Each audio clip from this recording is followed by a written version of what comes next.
La primera vez que a Eliza M. Dawson se le ocurrió la idea, estaba de pie en el barro medio congelado debajo de su cabaña elevada, intentando recuperar una lata de manteca que se había escapado por una grieta en los tablones del suelo. Era febrero de 1847 y el invierno en el territorio de Montana ya se había cobrado a dos de sus vecinos. Uno por neumonía, otro por simple inanición cuando su sótano de raíces se congeló por completo. Eliza llevaba viuda 8 meses, con una hija de 5 años, una cabaña de suelo elevado que su marido había construido demasiado alto del suelo y una terquedad que la vida en la frontera tanto requería como recompensaba.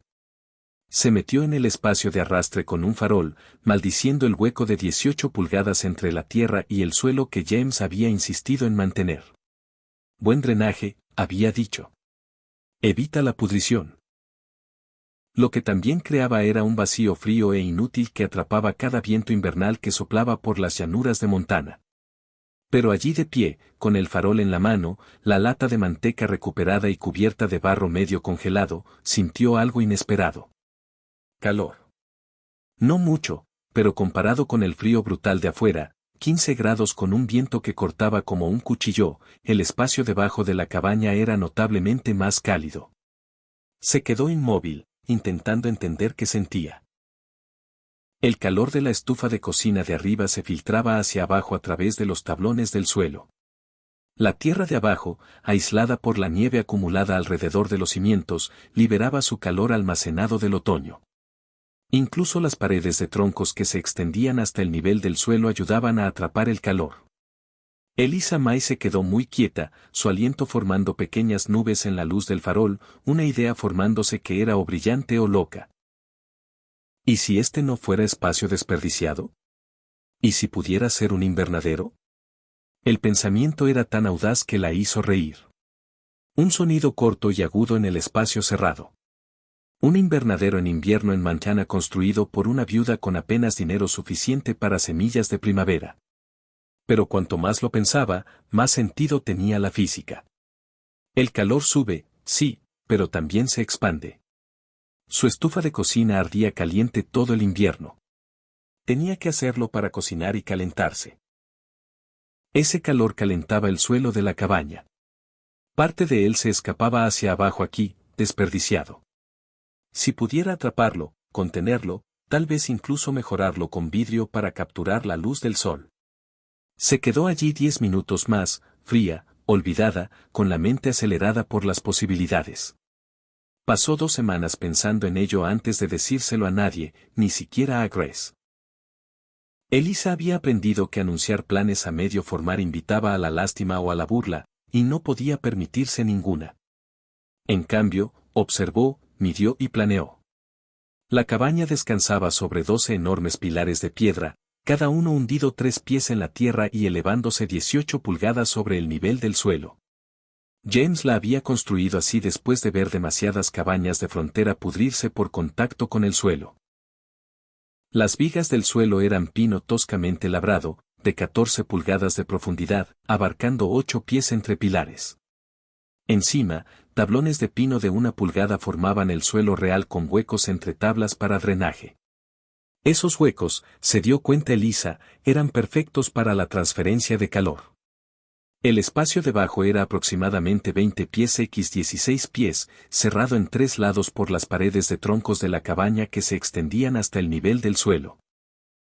El frente estaba abierto, orientado al sur. En verano permitía flujo de aire. En invierno creaba un túnel de viento miserable. Pero si cerraba esa abertura frontal con vidrio, el vidrio era el problema. El vidrio era caro, frágil y casi imposible de transportar por la frontera sin romperse. El pueblo real más cercano estaba a 3 días en carreta, y la fuente más cercana de vidrio para ventanas probablemente era St. Louis, a un mes en buen tiempo. Eliza necesitaba una solución diferente.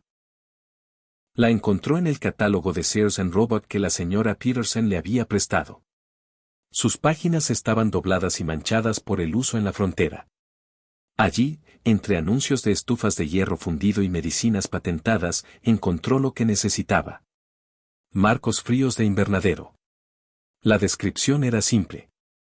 Marcos de madera de 3 pies x 6 pies con tapas de vidrio abatibles para ventilación que protegen plantas tiernas del hielo. Esencial para el agricultor progresista, 4 pesos con 50 centavos cada uno. Estaban diseñados para colocarse en el suelo, creando mini invernaderos para iniciar semillas. Pero Elisa los vio de otra forma. Si pedía 6 de estos marcos se los instalaba verticalmente como ventanas a lo largo de la abertura sur del espacio de arrastre, tendría una pared de vidrio. Las tapas abatibles podían abrirse para ventilación. Los marcos de madera serían más fáciles de instalar que paneles sueltos de vidrio.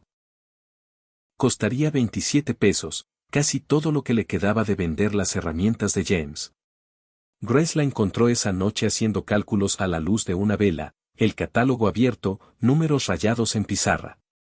Mamá, ¿qué estás calculando? Elisa miró a su hija, pequeña para sus 5 años, seria más allá de su edad, con un vestido agrandado 2 veces y aún demasiado corto. Grace merecía algo mejor que cerdo salado y harina de maíz todos los días. Merecía verduras, verduras frescas, algo verde en pleno invierno. Estoy calculando cómo cultivar comida en febrero, dijo Elisa.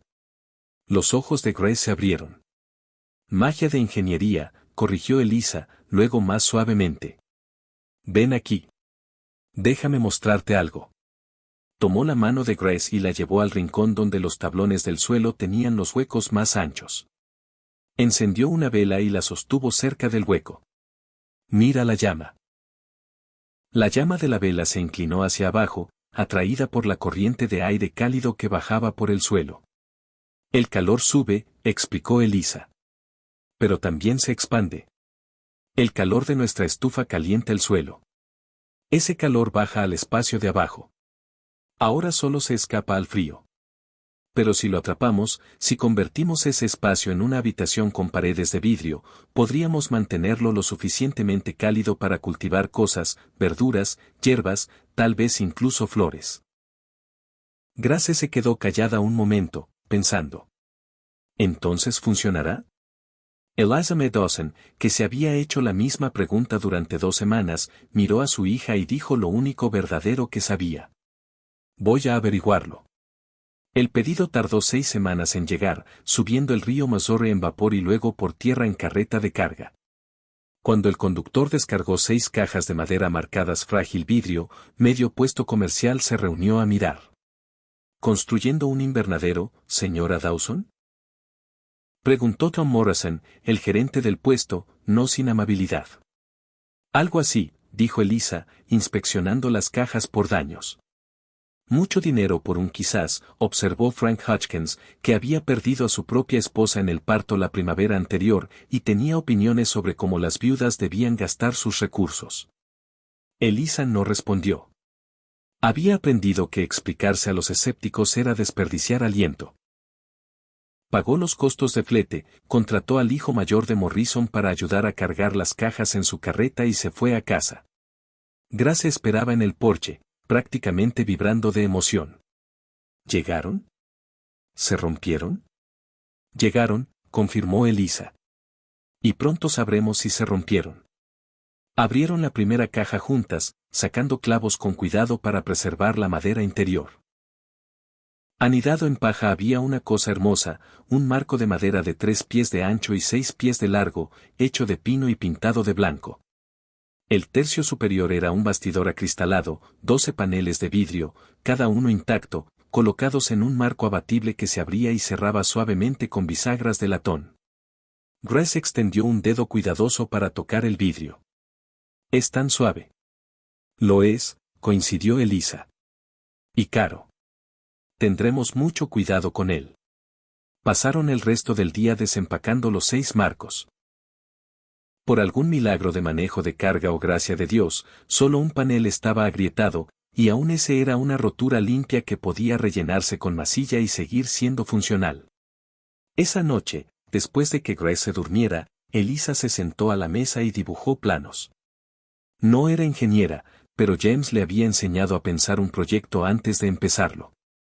Mide 2 veces, corta una, planea el fracaso, construye para la fuerza.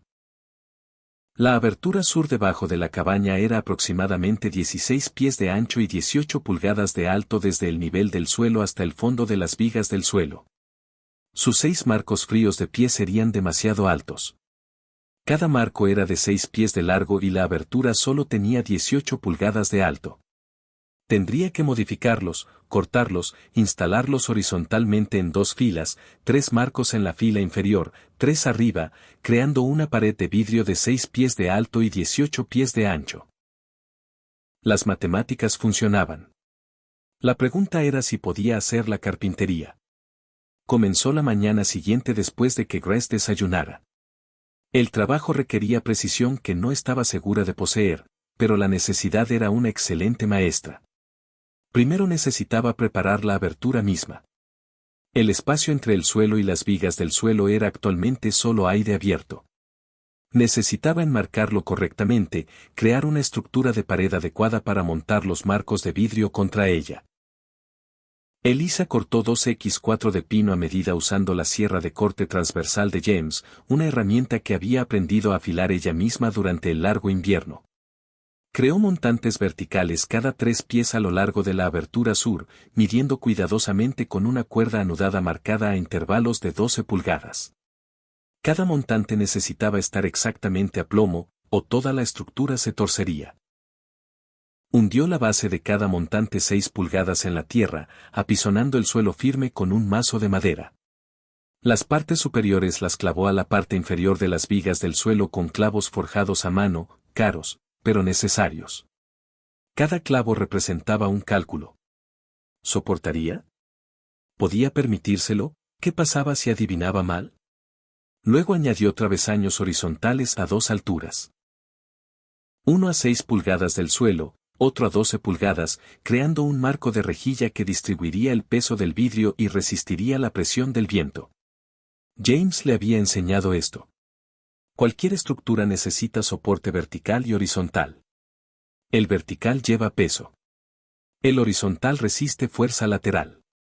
Grace ayudó, pasándole clavos uno por uno de una lata vieja de tabaco, sosteniendo tablas firmes cuando Elisa necesitaba ambas manos para la sierra. Aprendiendo sin que se le enseñara explícitamente.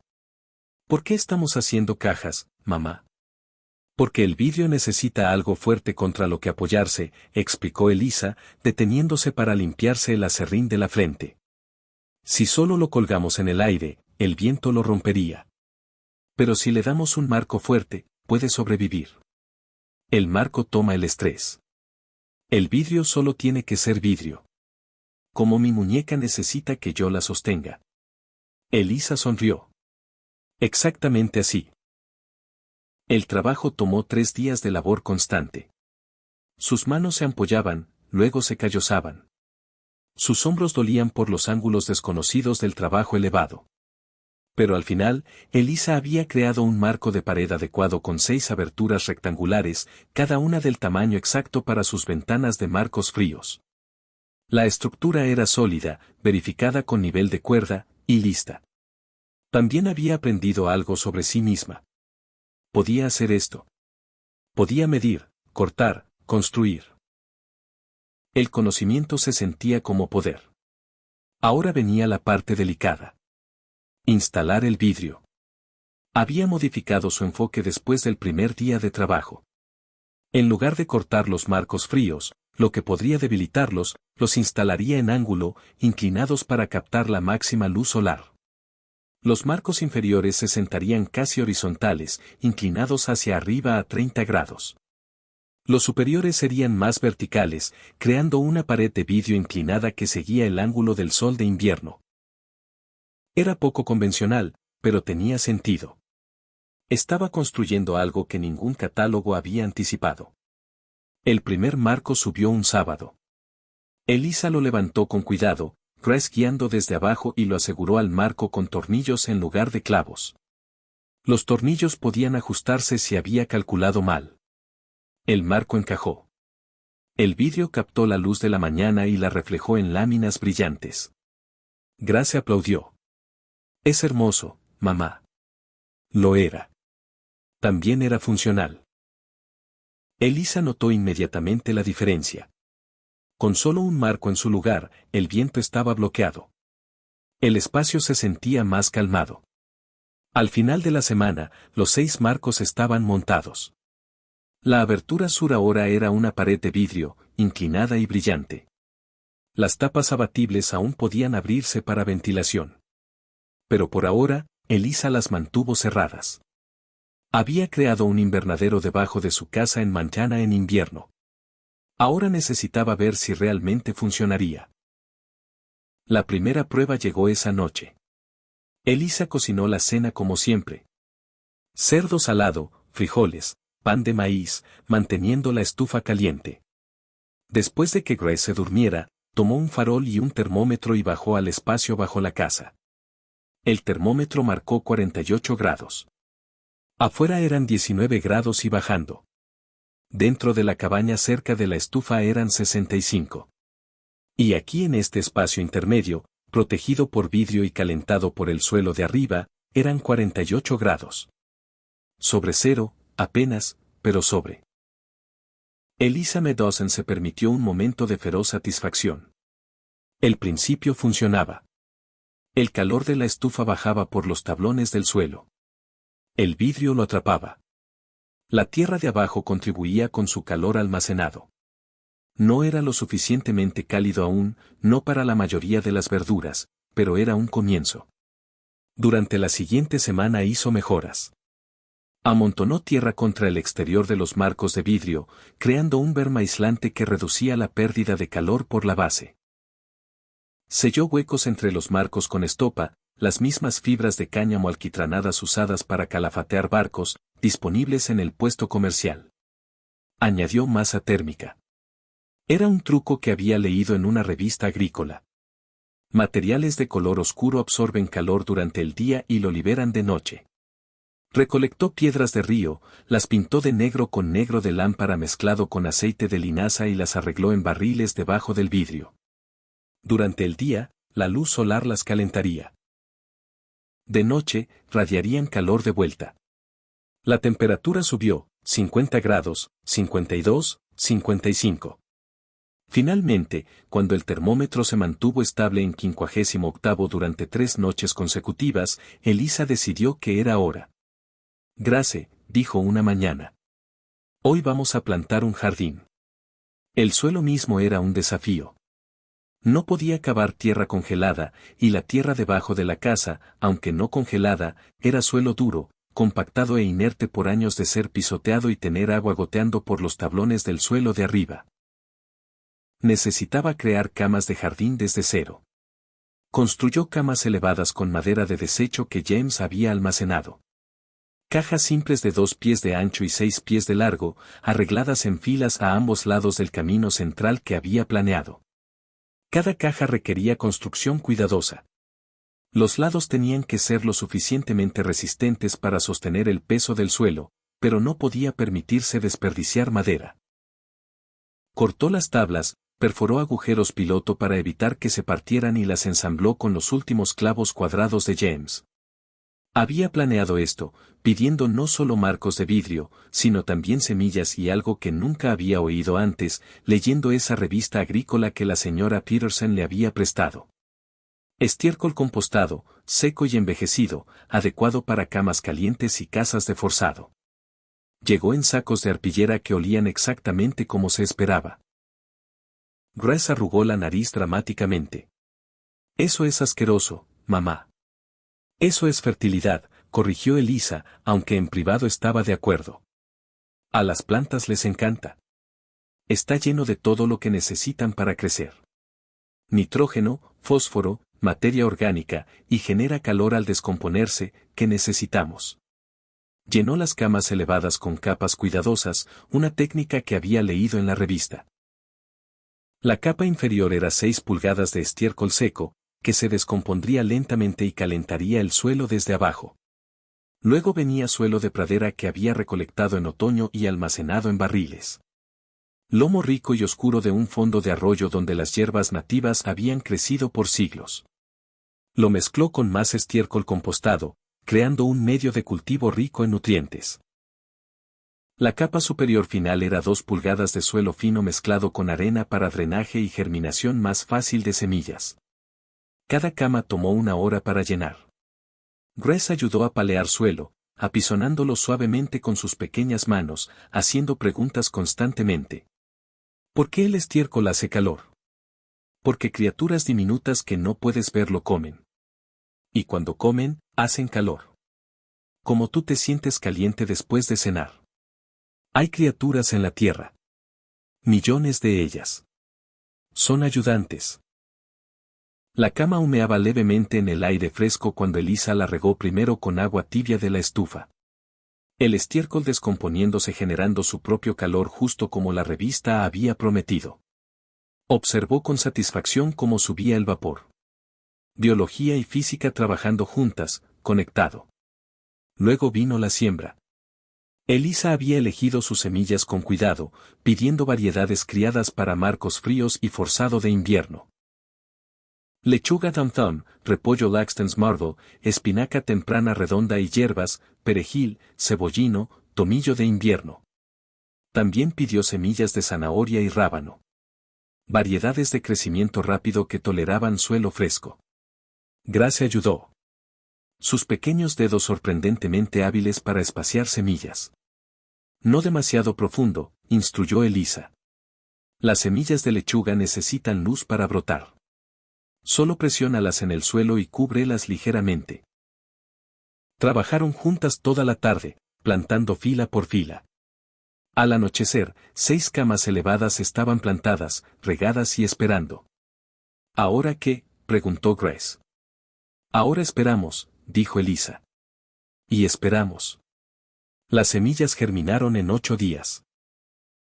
Elisa había estado revisando 2 veces al día, bajando al invernadero cada mañana y noche con su farol, preocupada por la temperatura, la humedad, el damping off, enfermedades fúngicas, insectos comedores de semillas, cada posible fracaso que su lectura había advertido. Había mantenido un diario de temperaturas, notando que el invernadero se mantenía estable entre 55 y 62 grados, dependiendo de la temperatura exterior y cuánto usaba la estufa de cocina. Pero en la mañana del 8º día, 28 de febrero, por su cuidadoso seguimiento del calendario, bajó con el farol y encontró diminutos brotes verdes emergiendo en la cama de lechuga, docenas de ellos perfectamente espaciados en las filas que ella y Grace habían plantado. Llamó a Grace inmediatamente, incapaz de contener su emoción. Mira con cuidado justo ahí. Grace miró el suelo, confundida al principio, viendo solo tierra oscura. Luego Elisa ajustó el ángulo del farol, y de repente eran visibles. Brotes diminutos, verde pálido e imposibles de frágiles, empujando a través de la tierra oscura como pequeños milagros. ¿Es eso? ¿Es lechuga? Es lechuga, confirmó Elisa, y oyó la emoción en su propia voz. Alivio y triunfo y la alegría de una apuesta que había valido la pena. Estamos cultivando comida en febrero en Montana debajo de la casa. Grace extendió un dedo pequeño, deteniéndose justo antes de tocar. ¿Puedo tocarlo? Muy suavemente. El tallo es delicado. Grace tocó la plantita diminuta con la yema de un dedo, su expresión solemne. Es suave.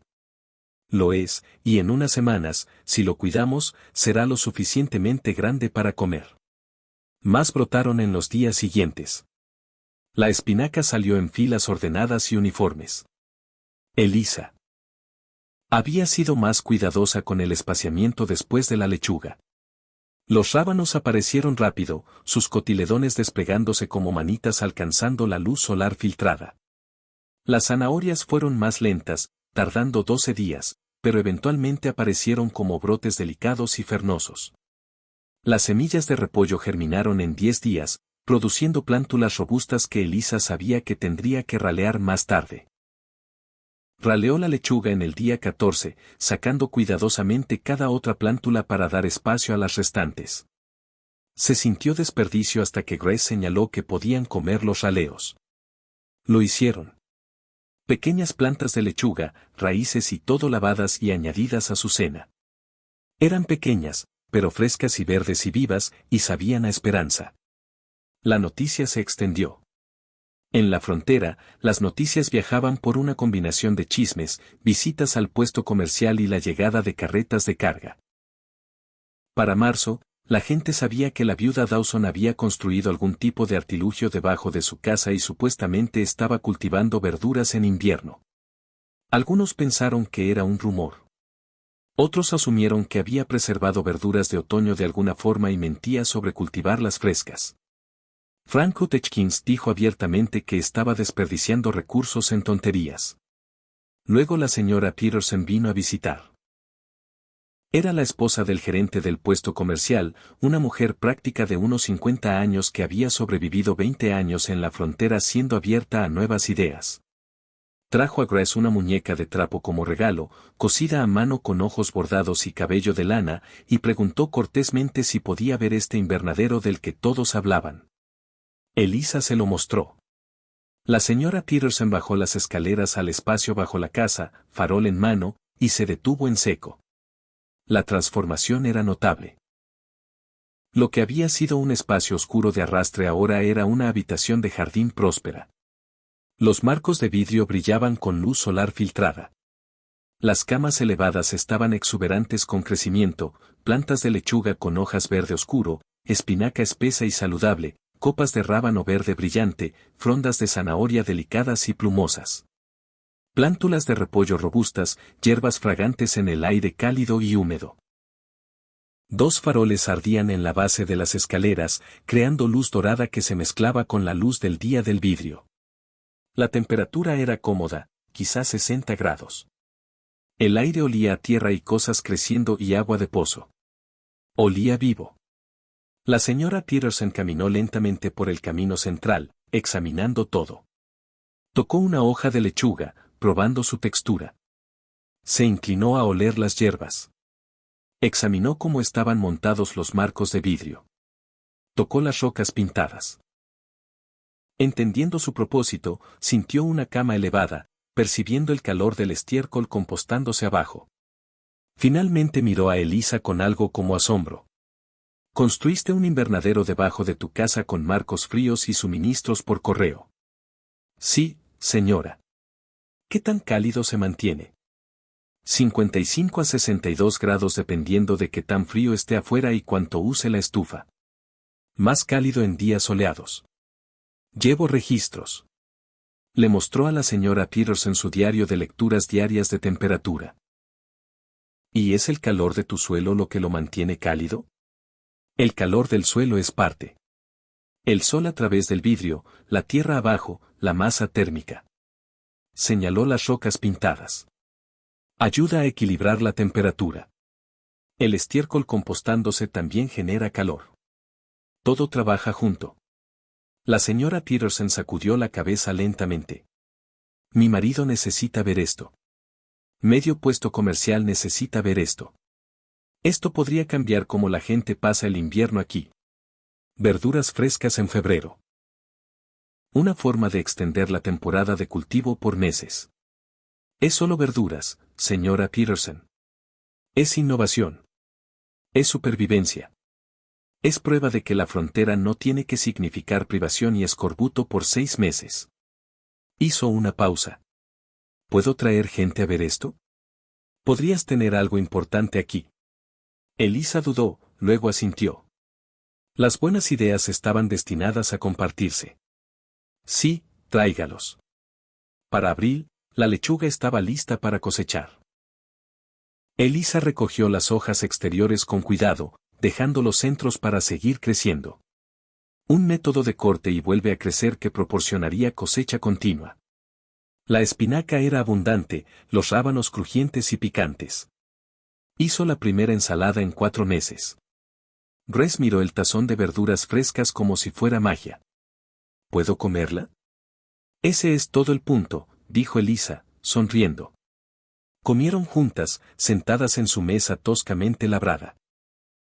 Lechuga fresca y rábanos aderezados con un poco de vinagre y sal. Era simple. Era profundo. Grace masticó pensativamente, luego levantó la vista. Esto sabe a verano. Elisa sintió lágrimas pinchar sus ojos. Su hija había estado tan pálida todo el invierno, viviendo de alimentos preservados y carne salada.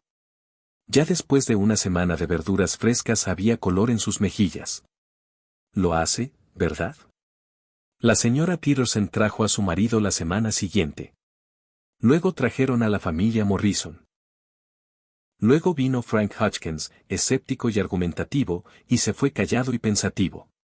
Para mayo, cuando el suelo exterior finalmente se descongeló lo suficiente para plantar un jardín regular, Eliza Medosen había recibido 11 solicitudes de ayuda para construir invernaderos similares. También recibió una oferta del agente regional de Sears & Roebuck para escribir su diseño para su catálogo con un pequeño pago por los derechos de publicación. Dijo sí a ambas. La lista del catálogo apareció en la edición de otoño de 1848 bajo soluciones agrícolas innovadoras para el colono progresista. Incluía medidas detalladas, una lista de materiales requeridos y las notas cuidadosas de Eliza sobre manejo de temperatura y ventilación.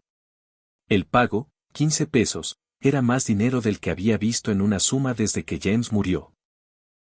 Más importante, el diseño llegó a gente que nunca conocería en territorios que nunca vería, ayudando a familias que nunca conocería a sobrevivir inviernos que de otra forma podrían haberlas quebrado. La historia podría haber terminado allí. Una innovación de frontera, la solución de una mujer ingeniosa a la escasez invernal, un pequeño éxito que ayudó a unas pocas familias a sobrevivir. Pero lo que Eliza me había creado era más significativo de lo que se había dado cuenta. El invernadero bajo la casa resolvía múltiples problemas de frontera simultáneamente. Utilizaba espacio desperdiciado. No requería calefacción adicional más allá de la estufa doméstica normal. Proporcionaba comida fresca durante los meses más peligrosos, y podía construirse con materiales disponibles por catálogos por correo. Al año siguiente, Eliza había ayudado a 7 familias a construir sus propias versiones. Cada una era ligeramente diferente, adaptada a su diseño específico de cabaña y necesidades. Algunos añadieron más vidrio. Algunos incorporaron cisternas para almacenamiento de agua calentada. Una familia construyó el suyo completamente bajo nivel del suelo, creando un verdadero invernadero de pozo con solo el vidrio sobresaliendo sobre el grado. Eliza se encontró convirtiéndose en una experta improbable. No cobraba nada por consejos, pero aceptaba pago por ayuda real de construcción. Un salario justo por un día justo de trabajo. Era suficiente para complementar sus ingresos y proporcionar un poco de seguridad. Grace, mientras tanto, había descubierto que tenía un don para las plantas. Tomó el control de gran parte de la gestión del invernadero, aprendiendo a leer las señales sutiles de estrés o enfermedad, a manejar la ventilación, a cronometrar plantaciones para cosecha continua. En una tarde de invierno de diciembre de 1848, casi 2 años después de que Eliza hubiera estado de pie por primera vez en el barro debajo de su cabaña con una idea loca, se sentó en las escaleras que bajaban al invernadero. Grace se sentó a su lado, sosteniendo la muñeca de trapo que la señora Peterson le había dado, ahora desgastada y bien amada. Los faroles brillaban cálidamente. Las plantas prosperaban en sus camas ordenadas. Afuera, a través de la puerta abierta en la cima de las escaleras, la nieve caía constantemente. Pero aquí, debajo del suelo, era cálido y verde y vivo. Mamá, dijo Grace en voz baja. Sí, cariño. ¿Extrañas a papá? Era una pregunta que Grace hacía a veces. Siempre seriamente, siempre cuando algo le hacía pensar en James. Todos los días, dijo Eliza honestamente. Pero creo que estaría orgulloso de esto. Él construyó una cabaña para mantenernos seguras. Nosotras construimos un jardín para mantenernos alimentadas. Ambas estamos haciendo lo que hay que hacer. Grace sintió, satisfecha con esta respuesta. Se inclinó contra su madre, y se sentaron en silencio cómodo, rodeadas por la evidencia de ingenio, persistencia y la simple negativa humana a rendirse ante las circunstancias. El invernadero debajo del suelo había comenzado como una idea desesperada en un invierno difícil. Se había convertido en algo más. Prueba de que incluso en las condiciones más duras, incluso con recursos limitados, incluso cuando otros decían que no se podía hacer, una mente determinada podía encontrar un camino adelante. Eliza M. Dawson no solo había construido un invernadero. Había construido un futuro, una semilla cuidadosa a la vez. Afuera, el invierno rugía. The Wild Was Love Bad.